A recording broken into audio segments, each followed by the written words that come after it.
gentlemen, welcome to Ariel Helwani's MMA Show.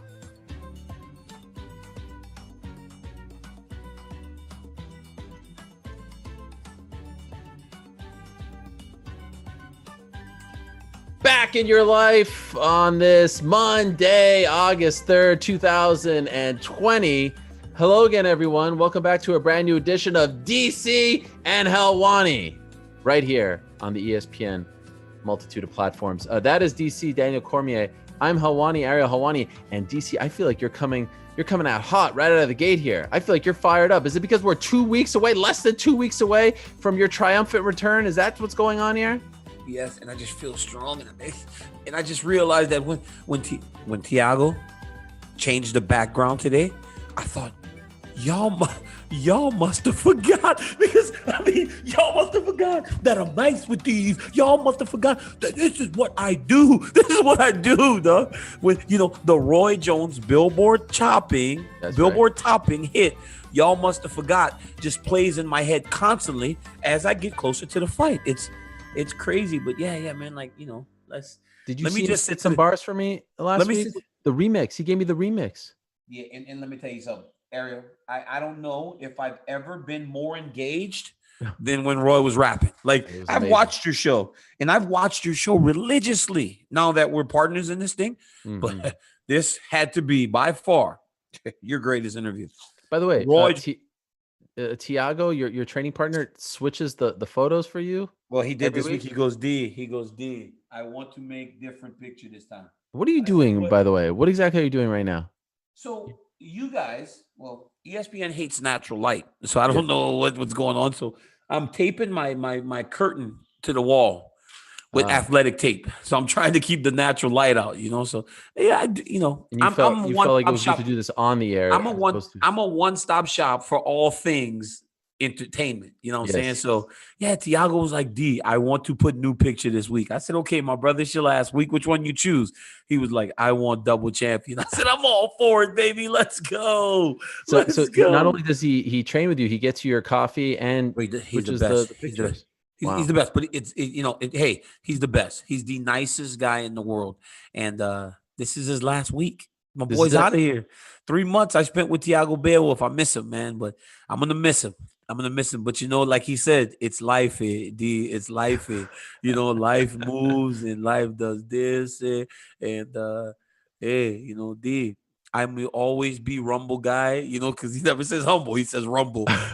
Rumble guy, D. You stay. Wait, he's not going to Vegas? He's going to Vegas, but he's out of my house, right? He's been in my house. When did you go to Vegas? I leave Sunday, bro. Oh my God. I can't believe this. I can't believe it. Isn't it crazy? Doesn't it feel like it felt like it was a year ago yesterday. And we started this whole journey together. Like March, you're kind of, you're a little heavy set, it's like, and now here we gone through the whole training camp and you're actually leaving this Sunday. Wow. This is crazy, man. So I'm trying to get this one off this time because this one was the one that finished the first fight, right? It was like this. I'm trying to get that one off this time with the left hook, but I got to try to make sure I keep the right elbow tucked. That's what Big George told me. Big George, right elbow tucked, DC. And when that right elbow's tucked, he will leave you openings.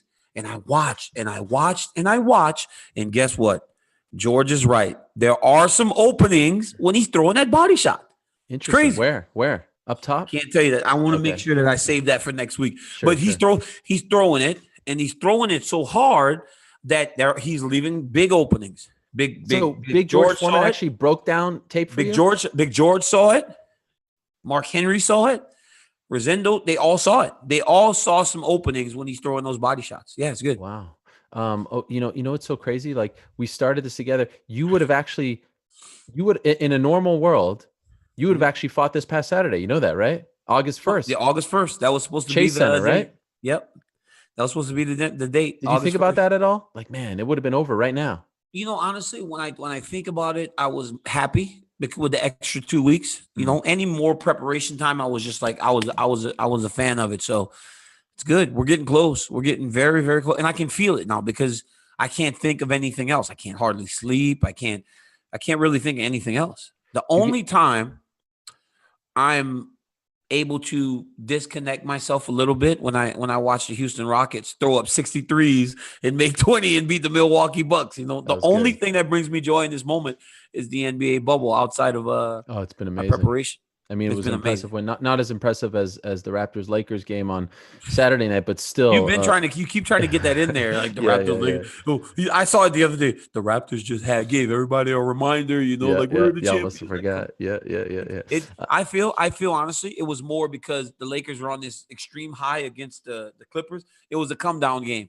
It was a bit of a come down game. You know, you're looking at the Raptors after the battle for LA, and it was a letdown game. That's all that was. Your Sixers pick is looking really good. That was a really strong pick. It's looking bad. As expected. Are they even trying?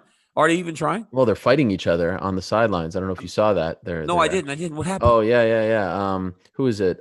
Shake Milton and Joel Embiid were fighting on the sidelines. They were getting into an argument. They had to be separated. I mean, it's that's going to be the end of Shake Milton. By Shake Milton, you just literally got you may as well have walked in and requested a trade if you're going to fight with Joel Embiid. So bye, Shake. Hey, I want to ask you a couple of things about the camp. I noticed a couple of interesting faces join the squad. Luke Rockhold back. Yeah, he's back. How did that happen? So Luke was back in last week. You know, doesn't want me to prepare without him, and he came in for the week, and he actually ended up staying for this final week to help and just kind of give me those familiar faces. Kane, you know, obviously Kane's always around. It just feels like the old crew's back together. You know, like it feels good to have the guys around again. Feels good, nice. Buchecha as well. Yeah, the Marcus Almeida, Buchecha. The newest signing of one championship. The one signing. He came in last week, and you know he's been one of the guys that I've grappled with for a really long time. I hadn't been able to grapple with him recently. He was back in town last week, and he's learning to stand up. But also for me, he's most valuable in the jiu-jitsu.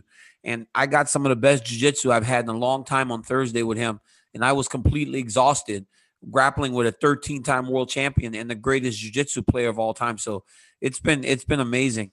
Corey Anderson gets back today. Corey Anderson gets back into town today. He's here for the last week, that final hard push. We're putting together the best camp possible for this situation. All of it at your house, all the training? So we had been going to AKA some. No, Beowulf, please. Oh, here it is. There it is. There's Beowulf, the coffee. Please, could you come and say bye for Ariel? Oh my gosh, I'm so sad right now. Please say bye for Ariel because this is the last week. Hey, I'm leaving. I'm very sad. Who's going to deliver the coffee on Mondays? Before it was like 3 months, and now Beowulf leaves. 2 weekends. Oh my Beowulf, gosh! Thank you for everything. Hey, the show appreciates you. Thank you. Without you, none of this would be possible. Hey, support Tiago. Support him because what, Ariel? He supports us. Well, he supports mostly you. But yeah, so Corey's back. We've put together a strong camp, man. But the training at home, so no AKA, because I always see you at home. So here's the thing. So we trained at AKA for like a month, right? But then we started, you know, the gyms, it's hard, you know, it's hard with the environment and everything that's going on with the COVID and everything. So it just felt safer to be confined. And then I got a message yesterday because I was going to go back to AK and spar today. And we got a message saying that there were some guys that are hoping to get photos, right? Because that's kind of was part of the issue. When I started going back to AK, there were a lot of people, right? Like waiting for photos and autographs. And I love the fans. I do this for the fans. But in this day and age, you know, you never know what can happen with the COVID. And then today, last night, one of the guys that's a great guy that's been around my whole career, gets his photos and everything. He sent us a message saying that there were some people that were going to go, and he knows them, but they had been in contact with people with the COVID. Oh no! So it's very dangerous to it's scary, it's a bit scary, you know, to get to 2 weeks before, and then come into contact with someone who has all the best intentions, right? But then the guy has. So these guys, they don't have bad intentions for me. I believe that they just want their photos, but the reality is, the photo to them is important. For me, the fight's important, and I need to protect myself. Yeah. We'll So take now photos on August 16th. I'm a little bit worried about going to the gym because of this message I received. Just stay at home. You got a great setup there. Where are these guys from? Setup. The people who want the photos, where are they from? Independence, Ohio? Where are they from, huh? Where are they from? They try to get me, dog. They try to get me. They came on a mission. They came on a mission to get the boy. But I don't know, man. I want to go spar at the gym. I do, but I just don't know if that's in the for cards nostalgic reasons or because you feel like there's a benefit. I love being at AK, man. I love the preparation. I love my, but my coaches, hey, every one of my coaches comes to my house. It's not like Javier Mendez isn't going to be there. He comes every time. I got back to, me and Jav trained so good last week, and it was amazing. My wife heard him just yelling at me from the garage as she was all the way on the opposite side of the house. She said, it must have been hard today. She goes, I can hear Jav from the room. I was like, Selena, he was on fire today. Harder, punch. I was like, dang, Jav, you want to relax a little bit? You gonna kill me up in here, man. I'm standing there and it just like exhausted. It was great. It must have been really loud. I mean, with that palatial estate that you now. Oh, come on! I don't. There you go, like California. In my bungalow, I mean, in my Eskimo hut. By the way, speaking of the slumming that you're doing over there, I couldn't help but notice on your Instagram, I believe you and the squad, the boys, you guys were watching TV. And I think Corporate Jake has some photos here, which I took for evidence. You have a chair, a box, and then a TV on top of the box. What exactly is going? How does one of the greatest fighters of all time watch TV with a chair, a box, and a TV on top of the box? What is going on over here? Wait. So, okay. Now, you see. So, in context, yes, the house that we're at is my old house that I'm about to rent out. Right. So it's not the house that my family lives in because of the COVID. So we're having to not slum it. We're having to live in my old place. So in my old place, it's only guys. It's me and 5 guys. So aesthetics aren't as important to us. So, you didn't have a TV stand before? You don't have anything that you have to put? So we have 2 TVs in one room. So on the mantle is a big TV, a 65-inch TV. That's the TV for Thiago's video game. That's where he plays his video games. My TV goes back and forth with me. It's a smaller, right? So I take it upstairs when I go to bed, and I bring it downstairs to play video games when I come to the living room. Well, the best setup was to get that chair with the box, because if we don't put it on the box, we put it just on the chair, it covers that little sensor on the bottom so the remote doesn't work. So annoying. We put it on the box, and I put my PlayStation on top of one of those little storage bins, and we play video games together. Or I could watch the basketball game in the living room while they play video games, or while they watch something else. So it's just it's like a fraternity house. It's kind of embarrassing, So when people go to this house is disgusting. What is wrong with you guys? We'll clean it before we leave. But right now we play video games. So Thiago will be on his TV, or Ian, my chef, or Duran. They'll play one TV and I'll play on the other, and we play co-op video games. The Division, we play NBA 2K, we play Far Cry, we play all these games together. So yeah. So at the end of the night, you unplug that TV and you walk up. Unplug it and I walk it upstairs. Isn't it like a 42-inch TV or something like that? It's a 55-inch TV, but it's super light. It's super light. It's not heavy. And the guys help me, right? So I'll carry it, or Thiago will carry it, or Ian will carry it. Somebody carries it.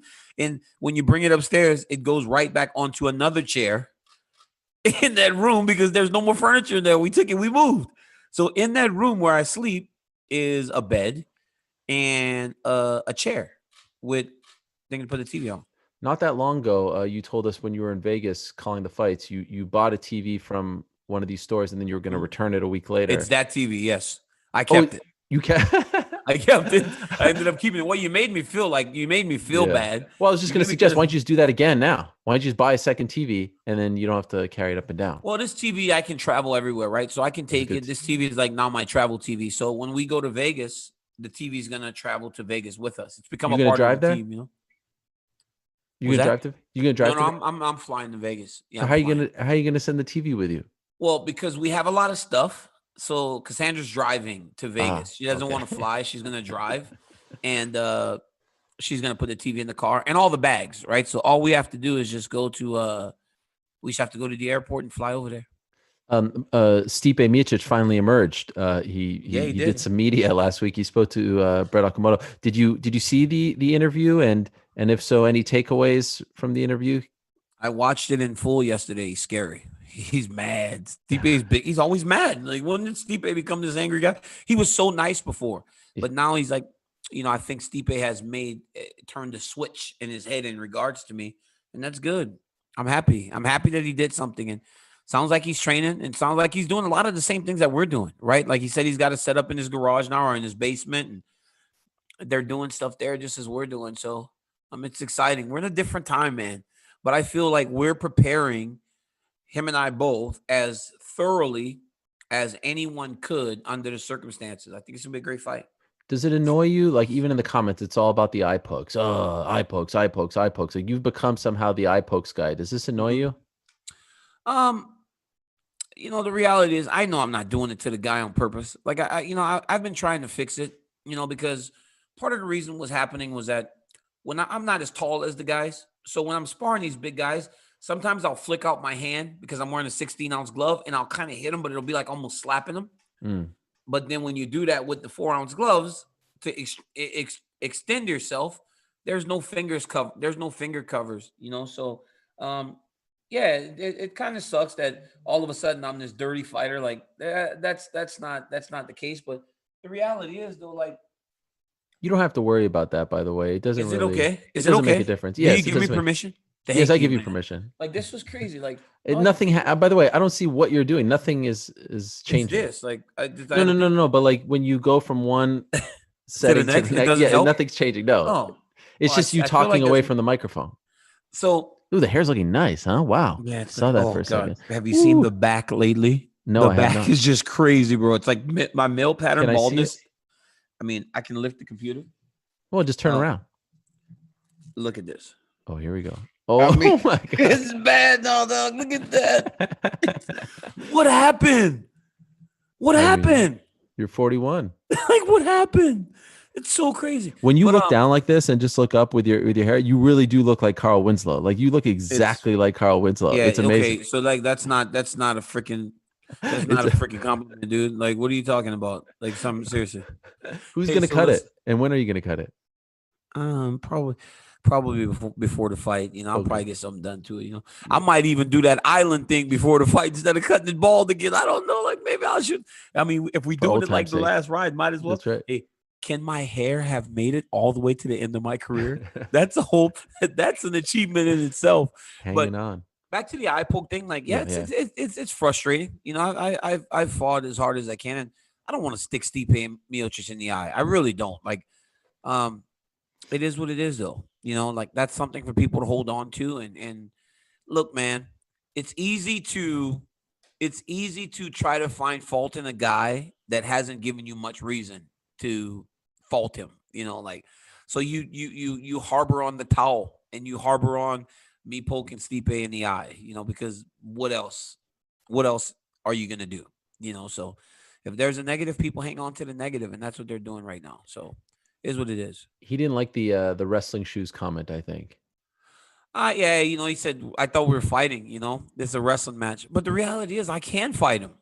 I can fight him. If this is a 25-minute stand-up fight, I have all the ability to beat him in that. The first fight was a 5-minute stand-up fight, and we were tit for tat. The second fight was a 20-minute stand-up fight, and until the very end, we were tit for tat, if not me winning the fight the majority of the time. So I have the ability to stand with this guy. So there's no part of me that's afraid of Stipe Miocic in any way, shape, or form, even though he won the last fight. Like, I still feel like I'm going to beat him, and I'm going to beat him going away. Is there any part of you, last thing on all this, I'm just curious, like, you're like, man, this is the last Monday doing this, or this is the like, not only for this fight, this rivalry of your athletic career, a career that spans multiple decades. Like, do you get nostalgic at all about any of this throughout the process, or are you so focused on the fight? I do think about it. Like, I think about the fact that I've spent my entire life competing, right? Like, since I was 15 years old was the first time I wrestled in an international competition, right? So for 26 years, I've competed at the highest level of sport. You do think about it, but the reality is, I've got so much on my plate that I'm going to be fine. I thought my life would change last year when I lost the belt. I mean, for 4 years, I was a UFC champion. And so I was fearful that my life would look different, and it doesn't. You got to think now. I'm more in tune with myself away from that championship, but I'm also more connected to projects than I've ever been in my life. From our show to you got 85 jobs now. You just announced another one with EA. Yeah, that's how crazy. many jobs do you actually have? Like you have legit like 9-10 jobs. It's crazy. Well, I'm lucky, Ariel, right? Like I've got my commentary on the EA Sports game. I've got my commentary in the fight, my fighting career. I've got our show, which is number one. I mean, well, you said it was the third thing that you said, but fine. I've got detail. I've got the EA Sports ratings adjuster. Look, people can fault you and say things about you, about you're this, and the other. But the reality is, people find value in working with me, and I'm just lucky. So hate all you want. Hey, can you be unbiased though with that ratings thing? I mean, like, what if it comes to some of your rivals? Yes. There's a new rating system in EA Sports. And one of my rivals is going to be as highly rated as you possibly can be. Who, Volkan? I tried to give. I like Volkan. I'm not gonna be in here doing what you do. I just about insulted him, but then I stopped because I'm not gonna play your game. Like you always try to do that to me. You try to drag me down, you little scum, that little dirty. You try to drag me on that dirty little road that you like to do. I'm not going to roll in the garbage with you and insult fighters. Wow. No, wow. Okay. All right. I still can't believe your fight is happening in a small cage. Like I was watching on Saturday and it hit me. I was like, that cage is so small. And, by the way, the stats, there's a young man, a reporter on Twitter, Scott Fontana is his name. And he did a breakdown of the finishes from the small cage to the big cage from like the June fights to the July fights, right? It's not that big of a difference. No. The stats would suggest it's not that big of a difference, but aesthetically, it just seems so tiny. Like you guys are actually going to be fighting in a tiny cage. Well, Stipe is going to be taller. Like he's going to be so much taller than the cage. It's going to look odd. But, it is what it is, man. Look, man, you just go fight. Like, you just go fight. I'm ready to just go fight. I'm ready to go fight this dude and go put this dude in the rearview mirror. That's it. Like, we can fight in the small cage. We can fight in the back. We can fight wherever. We can fight wherever. Let's just go get it done and put this 3-year thing behind us. Like, it's been 3 years since Stipe and I have been preparing for each other. So I'm ready to go put this behind me and move forward into my life. And hopefully there are more jobs to come when fighting's done. Speaking of that small cage and on Saturday, let's transition to what happened. A couple big things happened. How about Derek Brunson? Wow. Everyone's sleeping on old Derek Brunson, calling him a gatekeeper, a stepping stone. And he just, first round a little slow, but then end of the second round, you can make a case that fight should have been stopped. And then certainly in the third round, he made it, very apparent that he was the better man that night and beat him up and beat up Edmen Shahbazyan to the point where the referee had to stop it via TKO. How impressed were you with Derek Brunson? And let me also ask you this. Did the UFC make a mistake in hindsight? Hindsight being 2020, was it too soon for Edmen Shahbazyan to fight a guy like Derek Brunson? I was very impressed with Derek.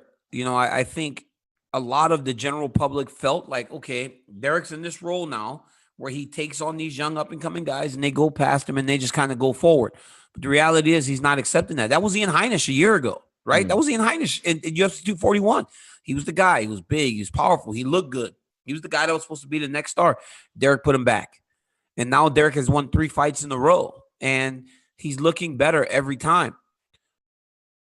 You look at Derek Brunson, and there was a graphic up on ESPN MMA, and it was the people that he's fought.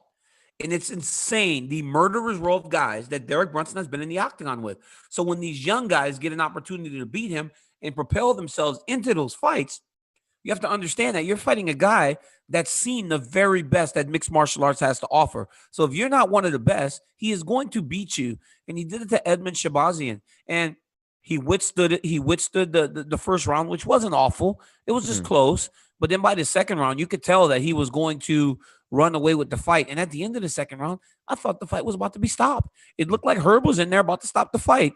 And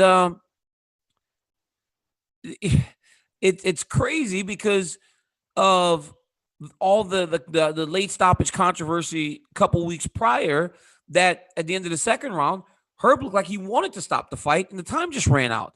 Shahbazyan was done. He looked like he was knocked out. But then right as the third round started, the moment he started to take damage, Herb knew. You could tell by his body language. And that's why he's one of the best officials in the game, right? Because he can read Shahbazyan's body language and see, I don't think this kid wants to be here. And the fight was stopped justly. Wasn't too fast, though. It wasn't too fast. He was number 9 in the world. Derek Brunson's number 8 in the world. That's how it works. It's sink or swim. You know, in our game, you get a chance to fight and beat people and build your resume. But ultimately, by building your resume, you put yourself in line for those types of fights. And we see it, Ariel. I've always said this. Tale as old as time, right? That old fairy tale thing, right? The princesses from Disney. It's always going to be that. The veteran has to fight the young guy for the young guy to go to where he needs to be. We've all done it. We've all done it. And it just wasn't Shahbazyan's time. But that's exactly what needed to happen. You always find yourself in those spots. I did it. I fought Josh Barnett, right, to go to the next level. I fought Frank Mir to go to the next level. It's always when you're the prospect, you got to beat somebody to get to that next level. And so it wasn't too quick. It was exactly what needed to happen because who else is he supposed to fight? And once again, someone with bleach blonde hair wins. I don't know what's going on. We saw it with Davison Figueroa. I mean, everyone with the bleach blonde hair. I can't believe you're making these, like, I don't understand where you're drawing these conclusions from. Like, what? Now it's a blonde hair thing? Yeah. I mean, it just seems like Ariel. It just seems like a trend. But no, I don't believe it was too soon. It was the natural next step for Edmen, as you said, rankings wise, but also, you know, he like Brad Tavares, Derek Brunson, right? It just made all the sense in the world, and he stumbled. And I don't think that, you know, we should give up on the guy. I don't think that he's a bust. He's only 22. He was 11-0. Last 3 fights ended via first round finish. He'll be around. I mean, Derek Brunson was knocked down in the first round by Robert Whitaker and Israel Adesanya in a similar spot, although Edmen was a little younger than those guys when they fought. And in this case, Derek righted the wrong. And also, let's give a shout out to Henry Hooft, who ever since, you know, Derek linked up with him down in South Florida at Sanford MMA, he's on this 3-fight winning streak. So something good is happening over there for those guys are building some real momentum down there because Vicente Luque looked fantastic too. Gilbert right? They're Burns building recently, Gilbert right? Burns looks phenomenal. Like those guys have some real momentum going down there. But Derek Brunson, you're right. Like, and again, as I was talking to, it's a natural progression, right? Israel Adesanya beat I don't know who he beat right before Derek, but I remember UFC 230 in Madison Square Garden. It was like that moment, right? It was actually Brad Tavares. It was Brad, right? It was Brad Tavares. Yeah. So it was like, is Adesanya real? You know, like, is he going to be able to get past that guy that's for a long time been in the mix? And he put Derek out, you know, and Robert Whitaker on his way to becoming the champion, fought Derek Brunson. So it's like, is Edmen Shahbazyan one of those guys that we can view as a future champ? And Derek just put him in his place. But the reality is, it's very dangerous when you start to view a guy like Derek Brunson as a gatekeeper because he's so good and he's so tough. And when he was losing those fights to those guys, he was training with his homeboys at his house or at his gym. Now he's got a real team at Sanford MMA, and those guys are doing real well. Yeah, I'm curious what they do with him next because I don't know if you saw this, but they announced that Robert Whitaker is going to fight Jared Cannonier.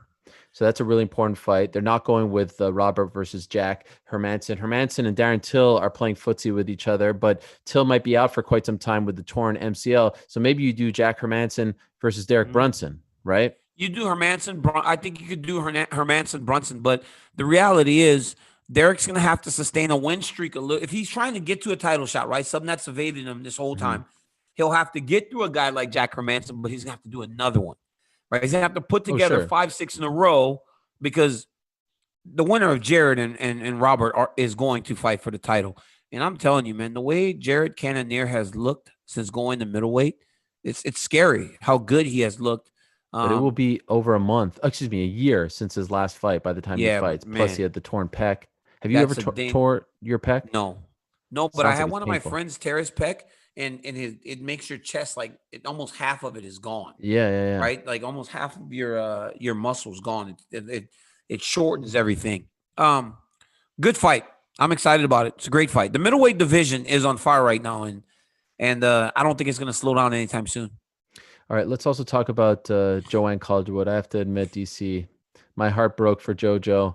She rolled the dice. She wanted to be active. She said thanks, but no thanks to the title shot. And in the end, she got beat up on the feet. She was getting beat up, and then on the ground with the armbar, she loses via first round armbar to Jennifer Maia.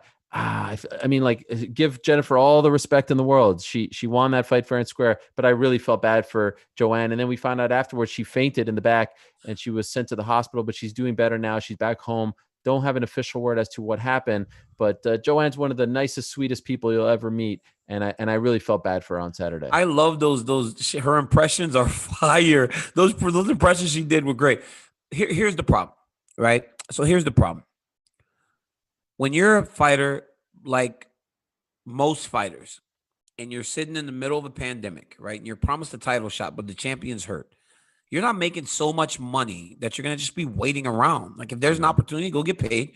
You go get paid. And unfortunately, in this instance, it didn't work, you know, and it's sad for Joanne Calderwood. But her saving grace is going to be that 125 isn't the deepest division. So if she can a couple wins together, she may find herself right back in that position. It's always hard when that happens, right? Someone says, I'm a fighter, I want to fight, when they're promised a title shot. But the reality is, what are you going to do? You know, you got to go and make money. And she went to make money. And unfortunately, it didn't work. But we all four fighters, we gamble on ourselves a lot of times. And you just hope that it goes well. Yeah, I heard her arm is a little messed up, so obviously she hung on as much as possible. Tough situation for her. Afterwards, Valentina Shevchenko tweets, "I'll see you soon, Jennifer Maia." And it sounded like Dana White was interested in that fight. Obviously, slim pickings at 125. Yeah. Cynthia Calvillo's out there as well. I suggested that Maia fight Calvillo to determine the number one contender, but it sounds like the UFC is interested in that. And I spoke to Shevchenko, by the way, on Saturday night. She told me she's back to full-time training after the knee surgery, and she's hoping to return in November. Does Jennifer Maia have a chance against Valentina Shevchenko, in your opinion? Well, that's what I was about to tell you. I was like, you win all you want at 125. Here, your prize. You get to fight Valentina Shevchenko. Like, dude, it's so crazy. It's like watching her and Amanda Nunes just buzz through people. It's insane. And Jennifer Maia is tough. She showed a lot of ability in a short time on Saturday. But I just don't know who can compete with Valentina right now. I think you have to be, for me, I think you have to be a phenomenal wrestler and grappler to get Valentina where she has to fight on the ground for a long time. You've got to extend the grappling exchanges if you want a chance to get Valentina, because she's so good in the stand-up. She fought Amanda Nunes for 10 rounds and never looked out of her element. You know, that's how good she is in terms of striking. So you got to be a great grappler with an ability to take her down and keep her down. I don't know if Jennifer Maia is that person. Yeah. I think the gap between Shevchenko and the rest of the weight class is the biggest gap maybe that we've ever seen in the UFC, even bigger than DJ and the flyweights back in the day. No, Amanda Nunes in 145. I mean, there's like 3 people at 145. But so it doesn't matter though. Like, there's like literally 2 people. But Ariel, when we watched Felicia Spencer, and it looked like a sparring session. Yeah, but we just had Cyborg there not that long ago. I know she steamrolled right through her, but there wasn't a big gap between Nunes and Cyborg. No, there wasn't a big gap between Cyborg and Amanda. But like, I mean, Amanda could fight. That's why when I listened to Amanda, somebody said she might think about retiring. Yeah. Why would you ever consider retirement when you can literally go out there and spar for 25 minutes if you want it to be a sparring session, get paid $1 million, and just go home to your family? I hope she's getting paid $1 million. Well, I mean, I don't know. I'm just saying, you know, she's probably doing well. I mean, you got to imagine she's doing well at this point. But she can just beat everybody up. I would never retire if I was Amanda Nunes. I'd fight till I was 40 years old. I'd fight till I was as old as DC if I was Amanda Nunes, if you're making money like that and going through people in the way that she has been. So we'll see what happens. By the way, speaking of people who fainted, what a weird night that was. What was up with that? That's kind of scary, actually. That's actually kind of scary. Like, what's going on in the building where Trevin Giles faints, and then Joanne Calderwood does the same thing. Like, what's going on in this? What's going on? Like, it's kind of scary a little bit. It is scary. And plus all the other cancellations leading up. We had Mershad test positive on Saturday as well. Giles apparently doing better. They're trying to get Kevin Holland another fight this weekend. But yeah, that was a weird one. I saw some people saying it was like the most cursed event. UFC 223 forever will be the most cursed event in UFC history. That was the one with the Dolly in Brooklyn. And then everyone started pulling out at, like Chiesa and Ray Borg and the Max Holloway situation. That will be the craziest 48 hours in UFC history, but this one was certainly close. Actually, we're going to talk about someone involved in that card in a second, but for now, let me tell you, DC, about our good friends over at Modelo. And how about our guy Robert? Actually, it's Pearson. I've been mispronouncing his name. It's Robert Pearson who put out that. Come on, we can't change the guy's name every week. It was Robert Pearson. It was Robert. It was Roberts Pearson. And now it's Roberts Pearson. No, I don't think it's ever been Roberts. I think the S. He told me himself it's Roberts. Oh. Well, we had this discussion before. Anyway, Robert. So now it's Roberts Pearson. Like, I think so. Man. I think so. Someone in the comments. So you think because his name's spelled Pear, it's Pear? I think so. I need to ask him to send me like one of those audio messages, like the UFC does. Or that, yeah, that's great. I love those. Remember we used to get those? The UFC would send us. You don't get them anymore? I still get them. Kelvin Gastelum. Hey, wait. Kelvin Gastelum. I was like, so your name's Gastelum now? Is that Kelvin Gastelum? What? The best is when it's like a super easy name like Scott Smith. Say it again slowly. Scott Smith. Kelvin Gastelum. Yeah. When did your name change, Kelvin? I know your name. Kamaru Usman. I'm like, okay, dude, come on, man. We understand your name at this point. Francis Ngannou. Francis Ngannou. I was like, wow. Hey, Francis Ngannou. I feel like there's only 10 people on the planet that get this joke, but it's so great because that's really how they do it. Basically, they send out look how much emails. I'm sweating, bro. Why are you sweating so much? You're just having a good time? Francis Ngannou. Hey, don't be joking about Francis. You'll be fighting him in December, all right? When they throw they're gonna back up the Brinks truck and offer you $15 million to fight old Francis. Let me tell you something.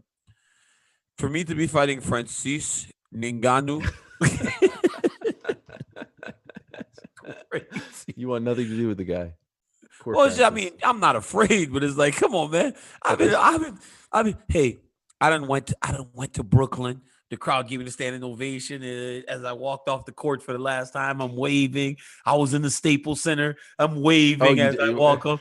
I'm doing the whole farewell tour. I'm doing the Kobe. I'm like, every gym, every arena I go to, they're like, bye, DC. We love you. I'm curtain call. I'm exchanging jerseys, which is now illegal in the NFL, which is crazy. Yeah. I'm exchanging jerseys with players. I'm good. And now you trying to bring me in back. Every time I'm out, they pull me back in to fight Francis Ngannou. Come on, man. Get out. Hey, someone else said that line to me last week, and we'll talk about that. But first, TST is getting very upset that I haven't read the Modelo ad. We always go off task. We always go off task.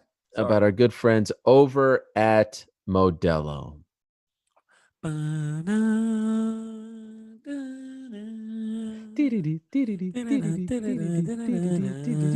There are day ones, by the way. We've been with Modelo from the start. They believed in us before anyone believed in us over here at DC and Helwani.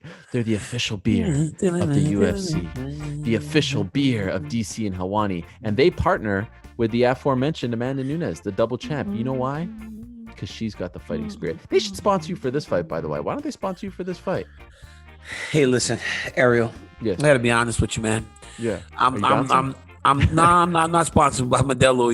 I've learned the song and everything, because I'm trying. All right. I love that, the show's getting sponsored, but I would love for this to be, a DC thing.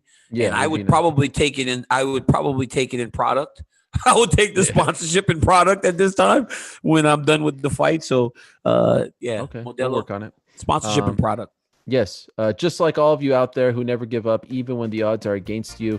great fighters, great listeners. They're like great beers because it doesn't matter where you come from. It matters what you're made of. Modelo has been the gold standard since 1925. Modelo is a crisp Pilsner-style lager that set the standard for authentic Mexican beer. Modelo is the best because they use premium hops to give the golden lager its crisp taste. So the next time you're tuning into a UFC fight, perhaps this weekend, as DC's old friend Derek Lewis goes up against Alexei Oleinik, the boa constrictor himself, make sure you've got the beer that's always in your corner. Modelo Especial, brewed for those with a fighting spirit. Drink responsibly. Beer imported by Crown Imports, Chicago, Illinois. Support them, DC, because they support us. Now, also, I wanted to tell you, I don't know if you're still with us here. What exactly are you doing right now? Like, what could possibly be more important than our show right now? I'm trying. So I just got a text from Kane about practicing. You know, he's like, I'm gonna be at the gym today. You know, I was like, I know. I was like, well, I just got this message. I'm probably gonna stay at home today. So I'm just trying to figure out my training situation while you're reading the Modelo read. You know, support them because they support us. They support us. They always have. They want. Are you trying to say you need me? Listen, I'll punch you in your stomach faster than Stipe Miocic is gonna try to punch me in my stomach. Do you think I would go down after one punch? I know you can't take a body shot. I am certain you can't. Just one punch. That's all it takes. One body shot. Just one body shot. Right uppercut, right to the sternum. Ooh. Just dig it in there as deep as I possibly can. You'd go down right on your stomach, face down, just boom. All right. I you know, honestly, I've got this weird desire to punch you in the stomach now. Wow. Can I punch you in the stomach one time whenever we're together next? Maybe. If this show becomes a real thing. But just you stand there, hands up. You know how Francis Ngannou's now doing this whole but he's taking it from a flyweight. Yeah, but so I'm doing the opposite here. Let me just get you with one. Just I'll do this little twist. And boom. And then I get one back? You can have as many as you want. Oh, you can have as many as you want. If I can get one, I'll give you 5 to every one. Okay. We'll think about it if this show becomes a real thing. Now, big news last week after we were done our show. Your boy's back. Khabib is back. 2 weeks ago, you're telling us he may never come back, and now he's back October 24th against Justin Gaethje. And not only is he back, he's laid it out. He said October, Justin Gaethje, April, George St. Pierre. And then what? So wait, is that it? And then he said that's it. He told Dana White he wants to end with George St. Pierre 30-0. So what's going on? What are your thoughts here? We know you got the scoop. Spill the beans. I don't know anything. I don't know anything. They muzzled you? You know, he's gonna fight, ready to go. I mean, Javier's on his way to Russia after my fight's done. Jav's going out there to train him and get him ready. You know, this dude. So no AKA this time. Well, the gym's all messed up, right? And can they even get into the country to train here? You know, it's a mess. You know, it's better for him to be in training in Russia, and he'll be fine. You know, he knows how to train. Everybody's making changes, but it feels good to know that the champ's coming back and he's excited. You know, I've been talking to him. Dude's getting ready. He's always training, but more concerned about how things are going here for us, you know, as he starts to get himself ready for his fight. But it's massive. I think this is a very dangerous fight. This is the most dangerous fight in the division. And I'm excited that he's going to be back sooner than later to defend his championship. Are you surprised that he's coming back in October? Yeah, you know, because, you know, I thought he would be a little bit longer, but the reality is, you know, we find motivation in different ways. Maybe he wants to honor his father through performance. You know, you watch, like we talked about, you know, you watch his dad's reaction to him beating Dustin Poirier. He was he was filled with joy, and he can go and represent and honor his father's memory by going out there and competing.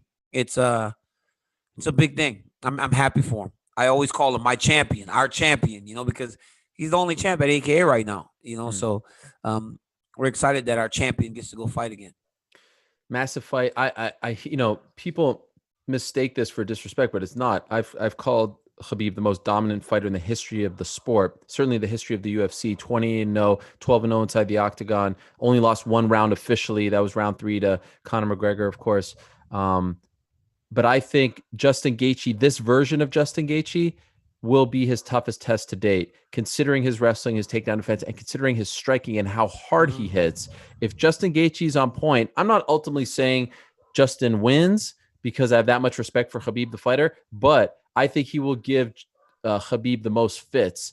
And if he could somehow, and I know it's like an impossible thing, but somehow keep this fight standing, look out. Yeah. Good luck with that. Like, there's not a person. You don't even think there's not a person between 155 and 185 that can keep the fight standing with that dude. And I'm being serious. Well, now you've just lied to the public. No, I'm being serious. Because there is one person residing in Saint Isidore, Quebec, Canada, the pride of George Canada. St. Pierre? Yes, my hero and yours. That George, man can keep the fight I love standing. GSP, but GSP's getting taken down, man. No chance. GSP is getting taken down by Khabib Nurmagomedov, bro. He is getting taken down. What weight? It doesn't matter. 170? 165? 165. That's great. George St. Pierre versus Khabib Nurmagomedov would be the biggest fight that we've ever. We're going. You and I are going. Oh my God! And you're gonna wear your Canadian shirt. You have to. So I'll just be a total homer. Yep. Oh, Canada. Yes, you go with Canada. I'm gonna have the red, the blue, white, and red of Russia. Okay. Plastered across my shirt as Khabib walks to the octagon.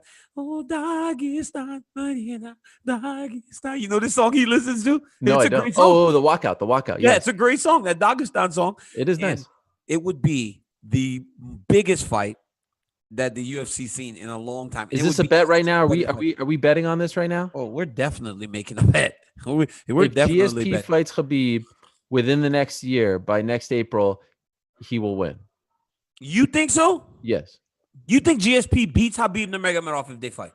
Yes, I was certain even with of the it. time away. Even with the time away, you think George beats him? I'm happy you said that. When he announced his retirement, not this February, last February, right? So a year and a half ago, I was like, oh, if they would have made this fight in May, there was no doubt in my mind. Now the time off, he's in great shape, right? I mean, you've seen him. He looks to be in great shape. I'm a little worried about the time off, but I really do think he has the skill set. You think you're taking down GSP at will like that? But this is the problem. You don't need to. Khabib doesn't need to take you down at will. Who has better striking? George St. Pierre. Okay. George St. Pierre has better striking. If he can't take GSP down. Wait, but that's the thing, though. It's not going to be if he can't take GSP down. He is taking GSP down. Like, I'm trying to explain to you. He is taking GSP down. No. Bro, he's taking GSP down. And once he gets him down, he's going to be stuck there. And that's where the problem arises. It's not. You think GSP is going to be stuck on the ground? What? You've lost your mind now. It's not Khabib. Khabib gets to take down. It's once he takes you down, you're stuck. Bro, I remember I'm a heavyweight. I should not feel like, wow, this dude's strong when a 55-pounder grabs you. I remember being on the bottom of him, and I'm like, there's a video out, and I was like, okay, I'm getting up now, right? Because I was just like, I'm just going to get up. I'm just going to explode and get up. But then he was holding me there. So I had to try like really, really hard to get away from the dude.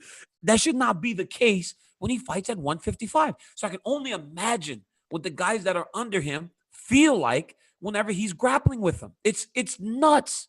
It's not. You heard Dustin Poirier. He goes, I can't get him off of me. He's like, I can't get him off of me once he gets me down. Bro, he's so strong. It's crazy. But there are levels to this game, right?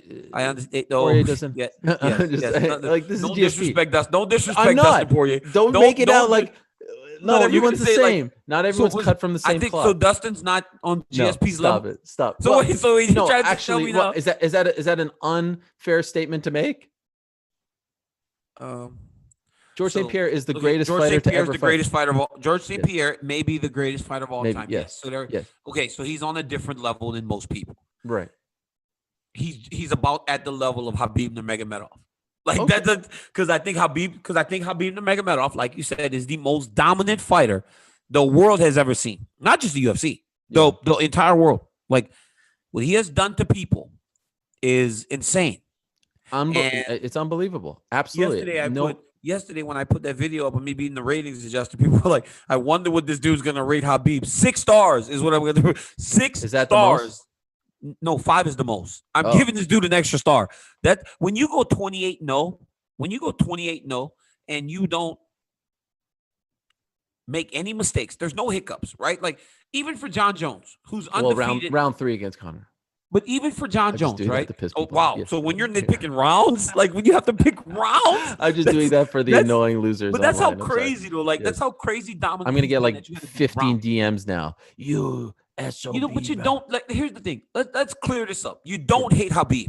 I love Khabib. I have no issues. No. You've always praised Khabib. You praised Kamaru Usman to the moon after he defended his championship. You praised Gilbert Burns for how great he looked against Tyron Woodley. This whole narrative that you hate these guys is so ridiculous and absurd. It's crazy. So let's just put that out there right now. But at the end of the day, Khabib Nurmagomedov beats George St. Pierre in a fight. But first, he has to get through Justin Gaethje. Which is not going to be easy, right? Not going to be easy. Let's not look past the great Justin Gaethje. Okay, but if he gets by Justin Gaethje, which I don't think will be easy, which I think to date will be his toughest test, do you think the fight actually happens, GSP versus Khabib? Do you think they make it? I think they try to make it happen. Because the problem has always been they were, bless you. Was that a sneeze? Yeah. The problem was, and I get it from the UFC's perspective, they didn't want GSP to fight him, potentially win. It could happen, and then walk away. Now you can't make money off the guy who just beat the undefeated Khabib. But if Khabib is going to come out and say, this is my retirement fight. Well, make the biggest fight possible. Make the biggest fight possible, right? Like nuts. No, dude, that would be crazy, right? I hope they have crowds for this one. Like if oh my God, it would be nuts. There's nothing better, right? There's nothing better than a fight like that with the crowd. As big as these fights they're great with no crowd. I love it. But man, when you're in the arena and Conor walks out, and then Khabib walks, it's the most amazing thing in the world. Yeah. Even as an analyst, I was there when Weidman fought Anderson, and the anticipation was so thick that I'm up on the desk going crazy because I'm like a fan in that moment, So there's nothing like it, and I hope there are fans if Khabib and GSP fight, because that would be the most insane atmosphere ever. If Khabib wins, you get the body shot. If GSP wins, I get 10. I'm trying to collect more. I'm trying to collect more than that. That body shot's happening. Regardless? You've been rolling around with that thing on your head like you've been boxing. Let's just do it, man. Come on, I was boxing. I had to take a break though because of what happened? COVID. Well, because of COVID, I was legit secretly thinking about like one amateur fight, just one, just for fun, just to stick it to the haters. That is absolutely insane that you would think about fighting. What amateur? Against who? I don't know, some scrub. I'll find some guy. Let me pick the guy. Let me pick the opponent. I'll find you somebody to beat. Tell you that. I'm good. I'll go pick him up right at the local liquor store. I'll be, hey man, I got this guy I want you to fight. You interested? But now, of course, everything's been shut down. It's been unfortunate. Anyway, I'm very excited about this. It's great to have him back. It's great to have the GSP stuff. I called GSP last week, and he had no idea. He had no idea about any of this. And I said, George, did you see this comment? Because Dana was asked about it, and he said, he'll consider it if it's a retirement fight. And he kept saying, so in French, damn is merde, like kind of crap, So he kept saying, merde, Ariel. Just when I think I'm done, they pull me back in. He said it. Really? He said it. He's interested. He's interested. Not only that, DC, I got insight into the mind of a genius, because then he started thinking, he's like, okay, my weight is this. I have to call my coach. I have to do this. I'm in good shape. He starts like talking to himself. And I'm like, wait a second, George, they're not offering you the fight, by the way. It's just like a thing. But like it started to just go like 100 miles an hour in his mind. Because he's a competitor and he's great. And he's a competitor and he's great. And when a challenge like that arises, he can't help but think about it. Like, Khabib Nurmagomedov. Now I'm interested. Doesn't care about the belt. Doesn't care about the belt. What else interests George St. Pierre? This is it. Nothing. This is it, right? So when it Mel, now very Mel, he's melling. No, not Mel, Meld with an R. Meld. You got to roll the R back. Meld. You're French. Cormier. Wait, what are you saying? French. Mel or merd? No, meld. MERDE. Meld. Merd. Like nerd. Merd. Yeah. Merd. He's merding all over the place, just thinking about the fight. But hey, that's exciting. Now that's exciting. That's exciting that right away his mind went to, how do I prepare for this? Oh, that would be madness. George St. Pierre and Khabib Nurmagomedov. I mean, whose name goes first on whose name's at the top of the marquee. Is it Khabib versus GSP? If it's 165, that's not a weight class. Yeah. Is it GSP versus Khabib? Who walks first? Does Khabib walk first? Or does Khabib would give him the respect to I mean, go who second. walks first? Who walks first? I think Khabib walks first, no? I mean, give respect to if it's at 165, that's not a weight class. The champ don't get to walk second if it's not a weight class. I mean, if it's at 165, I mean, on the arena, does it say GSP versus Khabib? Does that stuff really matter to you guys? It matters. It does? Because A side, B side, Mayweather versus Pacquiao, Mayweather versus McGregor. Like, that stuff matters. And in a big-time event like that, you know, you got the legend, 2-division champ versus the undefeated guy, the most dominant of all time. Don't get me excited. I mean, I've gotten too excited about this potential fight now. Okay, let's talk about another potential thing. Meld. We haven't talked a lot about Conor over the last few months, but he did emerge late last week, first tweeting, "I accept," and then tweeting a day later in Filipino, he tweeted the same. I can't say that. Something with a KO at the end. And then, so that got people thinking about Manny Pacquiao, right? Mm-hmm. Here's the thing. Let me just weigh in on this, if I can, very quickly about Conor. This has been an incredible spring/summer for the UFC, and it's not over yet, right? You're returning. We've got Izzy versus Costa in September. We've got, I mean, those 3 main events, pay-per-views. I mean, dream fights, right? This has been an incredible time, and they were one of the first sports leagues in the world to come back. Not too many, positive tests, Fight Island, all that. I mean, even the biggest hater can't say anything right now, right? They're on fire. I mean, for God's sakes, they essentially carried ESPN for like 3 months when nothing else was going on, right? I mean, it's been incredible. But there's one blunder. There's one dark cloud over all of this, and it's Conor McGregor. It is a travesty that Conor McGregor is healthy, eager, but out of trouble. Yeah, and he isn't fighting. That the fact that this guy told us, remember late last year when he said, "I'm going to fight 3 times in 2020," right? And of course, who could have predicted the pandemic, right? Who could have predicted this? But the fact that this guy can't get a fight and is trending in the direction of fighting once in 2020 and was for 40 seconds in January is a travesty. The fans aren't coming back. If you're waiting for the gate, it's not happening anytime soon. Get Conor a fight. Like, how is this happening? How is it happening that Conor McGregor has to even go down the road of a Manny Pacquiao or even flirt with it or anything like that? This is a big blunder, in my opinion. A massive blunder. Tell you something, man. Initially, when we spoke about this, I told you, I was like, get him a fight. I agreed, right? I agreed. But then I found out that opportunities were offered, right? He just didn't necessarily don't tell me about no replacement fighter. No, stuff. That's the thing. He just didn't like. He just didn't like a replacement fighter. But he just didn't like the option. Well, dude, most people are because the reality is he would have fought. He would have fought. If I don't know about that, because at the time I don't think people from Ireland could have come to Jacksonville in May. Okay, well, I didn't know that, but I'm saying the reality is he would have been Justin Gaethje, right? He would have been Justin Gaethje. But the reality is, like, they want him to fight, but like, who does he fight?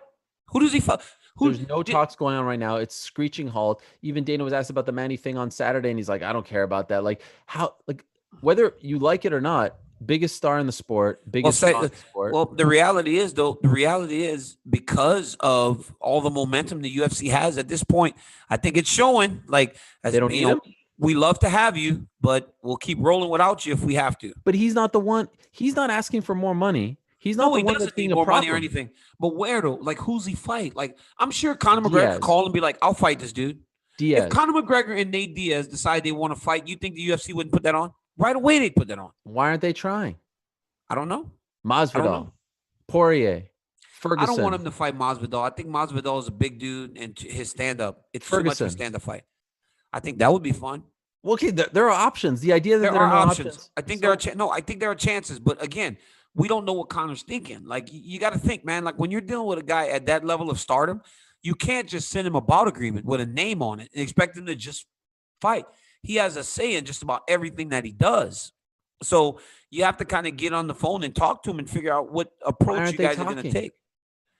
I think frustration on both sides. There's frustration from Conor's side. There's frustration from the UFC side. I just don't get And this now you one, gotta 'cause it's stand not like still. he's holding out. This isn't Masvidal or John Jones. It's not like he's playing hardball. Hey, what is going on with John Jones? Like, we haven't said anything about this for Well, a month and a half now. John is what you're talking about. They don't need John right now, right? They might call him in December, but they're booked all the way up until November at this point. So they don't need to even engage if he's being a problem. But here's the thing. Remember when Conor fought in January, he said, I'm ready to go in February Yeah, he or said he March. had a season. I'm going to fight my season. This is my season, my year. And now here we are in August, and the guy doesn't have anything on the books, and it's looking like he's got nothing. So I just don't understand how we got to this point, because you are wasting a Conor McGregor who is out of trouble. Like, let's give credit where it's due. Yep. Horrible 2019. He's done nothing wrong, as far as publicly in 2020, right? Mhm. Stay out of trouble. Yep. Helped his community. Seems healthy. Seems in shape. Has done everything that's been asked of him as the star. And you can't get him a fight. I can't wrap my head around this. How can I don't understand. I mean, again, like I said, I don't understand why, but I think that we're just guessing, right? We're always guessing about the way this business works. And I think when you deal with a star like Conor McGregor, everything has to be the right way. You don't just send him a bout agreement and say, here, this is who you're fighting. Of course. You got to let's talk figure out who he's willing to fight. And I think at a point they will do that. But right now, it's like you can't, maybe November, Conor's not gonna fight. This is the thing. Conor's not gonna fight he wouldn't have fought on my card. He wouldn't have fought on the card in Costa Romero. Sure. He wouldn't fight on Khabib's card. Like, he's not fighting as a pay-per-view with anyone else. Okay, I'm happy you brought that up. The same rules don't apply anymore. You know why? Because before, the UFC had to book venues, dates, and stuff. They could make a pay-per-view next week if they want. Like, just put it on ESPN. So just add a pay-per-view. Why not? It's Conor McGregor. You think anyone's saying no to that? If Conor would have fought on that July 11th card and no other title fights, they would have gone 2 million pay-per-view buys, because there was nothing going on. You saw what Usman and Masvidal did. They would have gone 2 million on ESPN Plus pay-per-view. Yes, they would have. How are we turning this down? No, I mean, I don't know. But again, we don't know the inner workings as to what's going on. There's got to be more to it than Wait, are you think I am just talking just to talk right now? Or you think, So you know stuff. Listen, so why aren't you sharing? I'm sharing with you right now. I sure don't know what's going on the inside. Like, I really don't know what's going on the inside. I don't talk just to talk. You kind of do, actually. That's like your thing. It's all educated. Oh, nuance. So you're essentially delivering Conor's message, like, give me a fight. I think he delivered his own message. Right? I think he delivered his own message. Can we get this guy a fight? And if not, do you want to see him versus Manny Pacquiao? I want to see him fight. I just want to see Conor McGregor fight. Do you care about that fight? I just want to. Here's my thing. Manny Pacquiao, I think it's a very dangerous fight, because he won't start slow like Floyd Mayweather. He'll try to just beat him up. And I don't know if Conor has the ability to fight a Manny Pacquiao. Dude's dangerous. The point is, do you even care to see Conor box anymore? Like, we saw it once. I want to see Conor fight in the octagon. And that's where I want what to he's see him best fight. at. Yes, what he's best at. We all respect the star power to go to boxing and sell a ton of pay-per-view. But I want to see him fight where he's good at, where he's the best. And that's in mixed martial arts. I want to see him fight. I think everybody wants to see Conor fight. I don't disagree that we want to see Conor McGregor fight. I just think that we have to find the right fight for Conor McGregor. I just named you like 4. Which one would you pick? Of the 4. I've long said the Diaz. I mean, the Diaz trilogy sells itself. That's the one. By the way, can you imagine the Diaz trilogy in an empty arena? These dudes talking to each other in there. Oh, it'd be incredible. It'd be great. It would get 2 million. 2 million. Easy. It would do layup. 2 million. And well, whenever Conor fights, it's going to sell 2 million. But even now, with like people start, like all the ratings are up for everything, right? Because people missed it so much. It's like it gives me a headache to think that they're not even talking. It seems like there's bad blood. I don't get it. It's like, yeah, sure. Has he been a pain at times for them? Yeah, sure. But like at the end of the day, he always draws well. And he always delivers. And it's not like I'm trying to shoehorn something here. The guy is healthy and ready to go. Like, what's the problem? I don't get. And if we're waiting for the gate, then fine. But like, the company seems to be rolling along, right? You're fighting. Like, I'm sure they wanted you to fight in front of a crowd. It would have been great in San Francisco. I'm sure they wanted Khabib to fight in front of a crowd. Why is he the only one that's on the island? That's the part. Is it because he makes that much more? He makes way more than the rest of us at the gate. Yeah. It's not even comparable. Like, he doesn't get a piece of the gate. They recoup. Yeah, that's just right? another source of revenue for the company. But like, he makes way more than the rest of us at the gate, like than anybody. It's like double. Yeah. It's like double, triple most athletes. So there is loss, but you're right. I would love to see him. I'd love to see Conor fight. I hope that he comes back soon. I spoke to Ferguson last week. He was in great spirits. I haven't heard him sound like this in a really long time. Is he healthy? He's healthy. He wants to fight in October, he said. Maybe that same card as Khabib, which would be fascinating. Mentioned 2 names that he thinks makes the most sense, Dustin Poirier and Conor McGregor. Of those 2, which do you like best for him?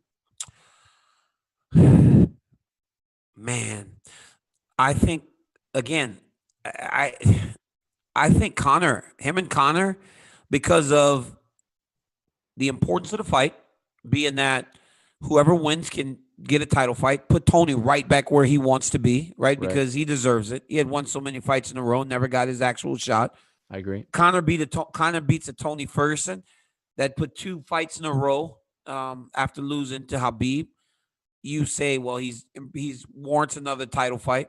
Also, the fact that they both used to be managed by the same guy, and Tony always felt like it was, Conor was always the golden, goose, and all this other stuff. It's just the story writes itself. And also because I don't want to see Dustin Poirier fight Tony Ferguson right now as a friend, just because I don't want him to be in another one of those wars like that.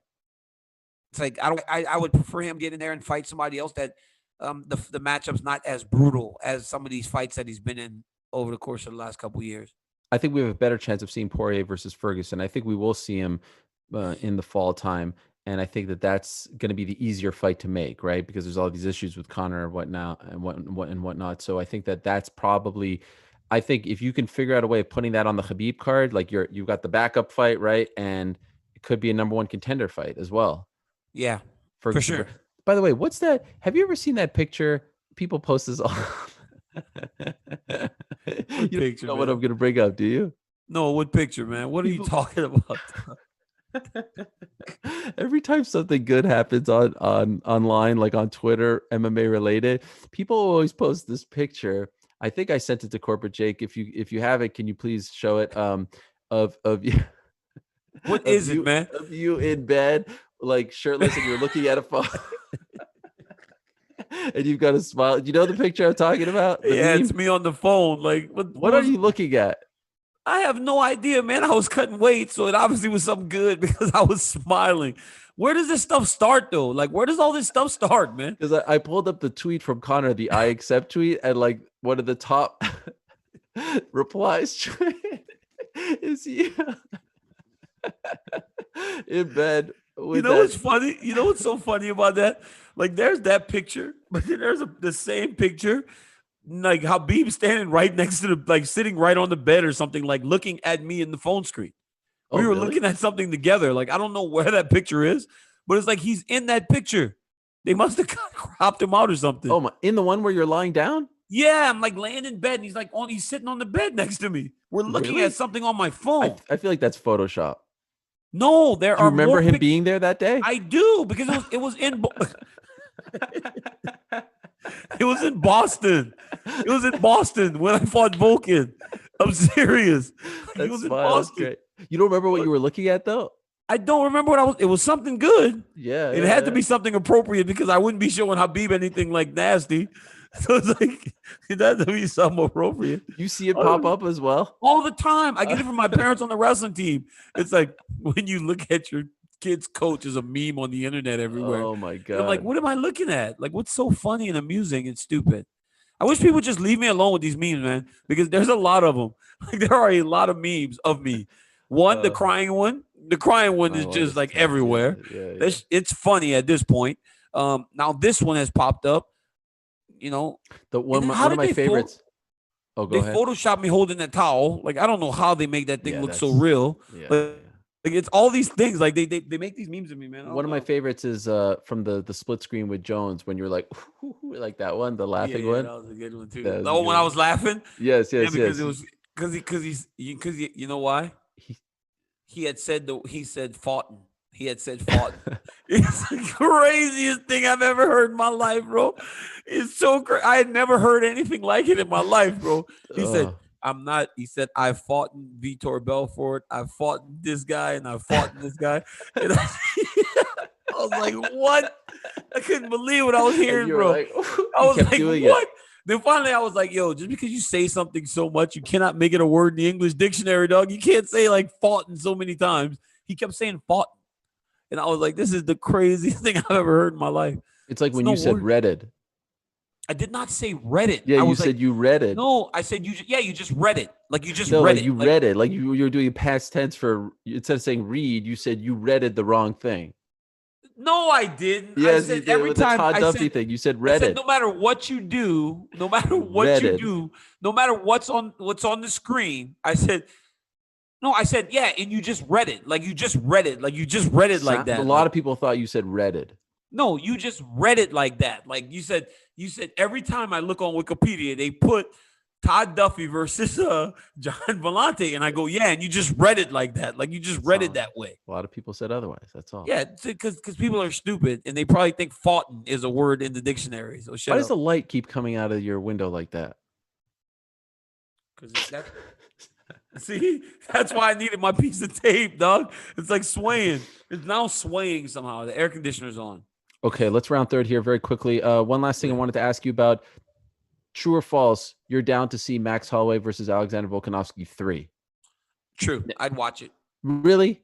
Partially biased because Max is my buddy. But the reality is I can understand why Alexander Volkanovski is like, let me fight somebody different. Yeah, come on, man. Poor guy. Like I'll watch it again, but I don't have a problem with, Volkanovski fighting someone else and Max fighting a Calvin Kattar and then getting another title shot. But I, as a friend of Max Holloway, would like to see the third fight, but I don't have a problem with Volkanovski going, you know what, man, come on. Like, seriously. What? Judges scored it for me. Sure. Yeah. Let's move on. I mean, the funny thing is that you can justify the third fight after the second because it was so close, less so after the first, and they gave it to him after they gave him the rematch after the first. Anyway, we'll see what happens. The first fight was pretty close too. Yeah.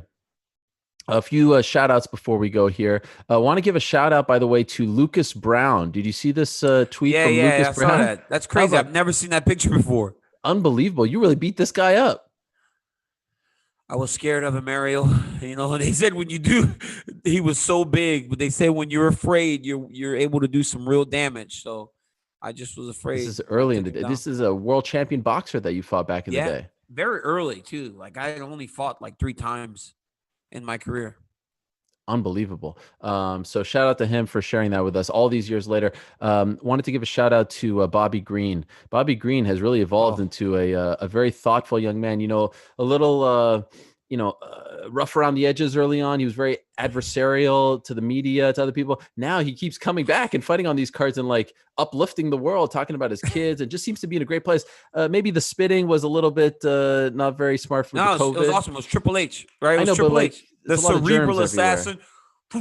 It was beautiful. A lot of germs, no? It was awesome. I liked it. It's his thing. He does it all the time. He does it when he flips into the octagon. He does it. It's great. It was awesome. It's COVID. Anyway, Bobby Green. Shout out to Bobby Green. Vicente Luque.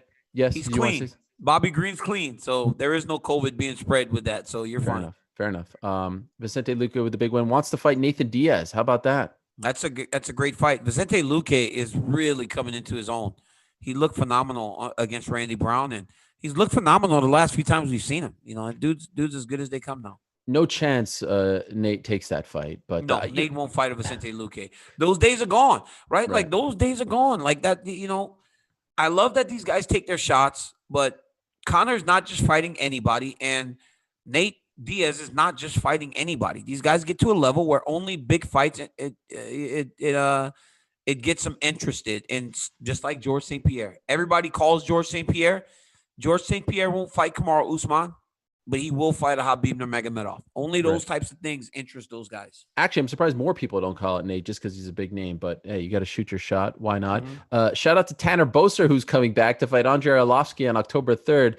The big Canadian just keeps on ticking, baby. He just keeps fighting. He just keeps fighting every time. And again, now he's at that spot, right, where you get that name, that recognizable name that will either propel you forward or will put you back, take a step back to that prospect type of level. So let's see if Tanner handles it better than Edmen Shahbazyan did last weekend. Mike Perry posted an apology on his social media. It's been a rough couple of weeks for him with that video that emerged, some accusations from his ex-wife. So we'll see where Mike goes from here. But now things are looking better for Mike, and he's having a baby. Yes, right. He had a announcement of his baby. He's having a boy, and it seems as though he's starting to